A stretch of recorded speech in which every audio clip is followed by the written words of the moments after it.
संगठन सुस्त पड़ा है, गद्दावर नेता कम हो रहे हैं। कमजोर सेना के सहारे 2024 का चुनाव कैसे लड़ेंगी मायावती? क्या आकाश आनंद से नाराज होकर पार्टी छोड़ रहे सांसद इस बार प्रत्याशी चुनने में क्यों हुई देरी, जान लीजिए। चंद प्रेस कॉन्फ्रेंस और गिनती भर ट्वीट से दलितों का मुद्दा उठाने का दावा क्या 2024 चुनाव में उल्टा पड़ने वाला है? 2024 चुनाव को लेकर हर पार्टी जहां पर संगठन को मजबूत करने में लगी है, तो वहीं मायावती की पार्टी हाथी की चाल से भी सुस्त नजर आ रही है। इत्तेफाक ऐसा है कि चुनाव चिन्ह भी हाथी ही है और पार्टी के कद्दावर नेता इस कदर मायावती का साथ छोड़ रहे हैं जैसे बसपा में उनका बिल्कुल मन नहीं लग रहा हो। जिसके बाद हर कोई यही पूछ रहा है कि कमजोर सेना के सहारे 2024 का चुनाव मायावती कैसे लड़ेंगी।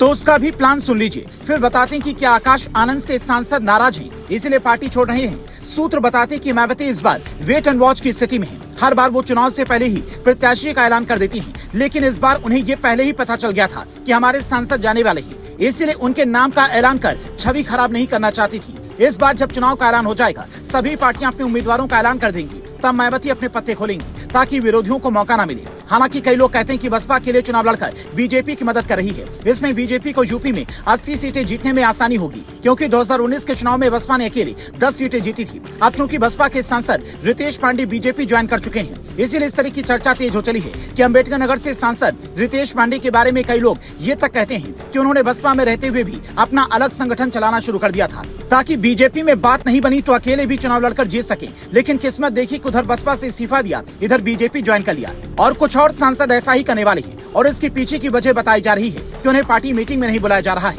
उनकी उपेक्षा हो रही है। ऐसे में हैरान करने वाली बात यह है कि मायावती अगर उम्र या फिर दूसरे कारणों की वजह से पार्टी पर ध्यान नहीं दे पा रही है, तो फिर उनके उत्तराधिकारी आकाश आनंद ये काम क्यों नहीं कर रही है? पार्टी से जुड़े सूत्र बताते हैं कि जिस उम्मीद के साथ आकाश आनंद को लाया गया था, युवा चेहरे से जिस बदलाव की उम्मीद थी, वो अब नजर नहीं आ रही है। यहाँ तक कि हाईकमान से मुलाकात भी मुश्किल हो गई है। चुनाव सिर पर है, फिर भी रणनीति का कोई अता पता नहीं है। हालांकि मायावती स्टाइल ऑफ पॉलिटिक्स तो यही कहता है कि वो एक प्रेस कॉन्फ्रेंस में आकर लिख कर लाई गई सारी बातें पढ़ दी और कार्यकर्ता मान जाते हैं और वोटर्स उन्हें वोट देने को तैयार हो जाती हैं। पर सवाल ये है कि जिस दौर में हर पार्टी का राजनीतिक स्टाइल तेजी से बदल रहा है, उस दौर में मायावती के दलितों की राजनीति क्या सिर्फ गिनती भर ट्वीट और चंद प्रेस कॉन्फ्रेंस के सहारे करना चाहती हैं? क्योंकि धरातल पर तो कुछ ऐसा नजर नहीं आ रहा है। अभी भी बसपा को अपना सब कुछ मानने वाले कार्यकर्ता किसी चमत्कार की उम्मीद में बैठे हैं। कहा जा रहा है कि अगर ये दो प्लान सफल रहे तो फिर बसपा का किला फिर से मजबूत हो सकता है। प्लान नंबर 1, गठबंधन की मजबूरी में जिन नेताओं को टिकट नहीं मिलेगा, वो अगर मायावती का दरवाजा खटखटाएंगे तो बसपा को जिताऊ कैंडिडेट मिल सकते हैं और पार्टी फिर से मजबूत हो सकती है।